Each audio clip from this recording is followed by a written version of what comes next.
Di sini kami akan mempresentasikan hasil diskusi kelompok kami yang berjudul Meningkatkan Kreativitas berdasarkan 12 prinsip dasar UPI EPTK Padang. Baiklah, di sini saya sendiri akan menjelaskan tentang jurnal meningkatkan kreativitas, yaitu kreativitas merupakan hal penting dalam kehidupan, khususnya pada anak usia dini, karena dapat membuat manusia lebih produktif. Selain itu juga meningkatkan kualitas hidup serta mempermudah mencari jalan keluar dari sebuah permasalahan. Pengembangan aktivitas atau kreativitas sangat penting dikembangkan karena kreativitas sangat berpengaruh sekali dalam pengembangan aspek-aspek perkembangan anak usia dini.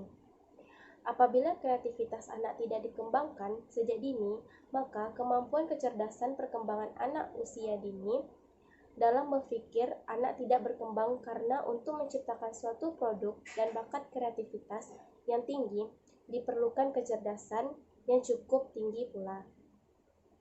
Fungsi perkembangan kreativitas anak adalah untuk mengembangkan kecerdasan dan kemampuan anak dalam mengekspresikan serta menghasilkan sesuatu yang baru. Jika potensi yang dimilikinya dikembangkan dengan baik, maka anak dapat mewujudkan dan mengaktualisasikan dirinya menjadi manusia sejati. Assalamualaikum warahmatullahi wabarakatuh. Perkenalkan, nama saya Lorinda, nomor BP 180596. Saya dari Sistem Informasi 13. Baiklah, saya akan melanjutkan materi tentang nilai meningkatkan kreativitas dalam kehidupan sehari-hari.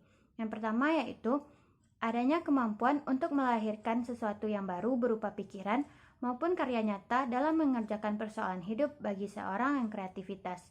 Yang kedua, tingkat kualitas dari kinerja, karya, gagasan, dan perbuatan manusia dapat diantisipasi dari sejauh mana seseorang tersebut memiliki tingkat kreativitas tertentu.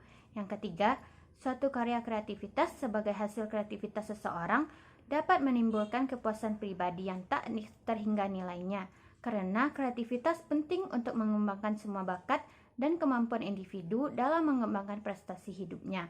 Yang keempat, mereka dapat mempergunakan ide-ide untuk menciptakan kreasi baru demi kelangsungan hidupnya. Yang kelima, kreativitas penting untuk dipahami bagi para pendidik, terutamanya guru, untuk dalam kaitannya dengan tugas dan tanggung jawab sebagai pendidik dan pengajar dalam membimbing dan mengantarkan anak didiknya kepada pertumbuhan dan perkembangan prestasi secara optimal. Nama saya Zuri, BP 180623. Di sini saya akan menjelaskan tentang manfaat meningkatkan kreativitas dalam kehidupan sehari-hari. Yang pertama, membuat hidup lebih indah. Kreativitas akan membuat hidup menjadi lebih indah karena akan dikelilingi oleh hal-hal yang bervariasi dan tidak monoton. Yang kedua, meningkatkan apresiasi terhadap ide orang lain. Kreativitas akan meningkatkan pengertian dan apresiasi akan berbagai gagasan orang lain. Yang ketiga, meningkatkan motivasi dan semangat hidup. Kreativitas akan meningkatkan semangat atau motivasi hidup. Yang keempat, salah satu faktor kesuksesan usaha. Semakin hari, kreativitas dalam dunia usaha akan semakin diperlukan. Yang kelima, awal terjadinya inovasi dan perubahan. Kreativitas menjadi langkah awal terjadinya inovasi perubahan-perubahan. Yang keenam, meningkatkan kualitas dan taraf hidup manusia. Kreativitas berperan besar dalam meningkatkan kesejahteraan dan kualitas hidup manusia. Perkenalkan, nama saya Fauzil Fajriadi, nomor BP 180589. Saya akan menjelaskan akibat nilai meningkatkan kreativitas dilanggar dalam kehidupan sehari-hari. Jika seseorang tidak berpikir kreatif, ia pastinya akan menemui kesulitan kala dihadapi dengan permasalahan mau rumit ataupun yang mudah sekalipun. Karena pada umumnya jika kita tidak berpikir kreatif, hal yang terpikir sebagai solusi adalah hal-hal dasar tidak mempertimbangkan akibat selanjutnya.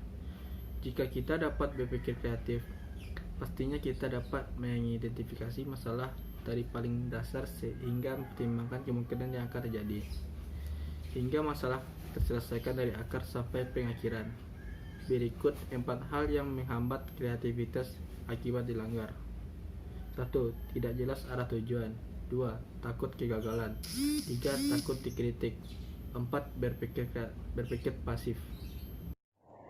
Baiklah, sekian presentasi dari kelompok kami. Mohon maaf jika ada kata-kata yang salah.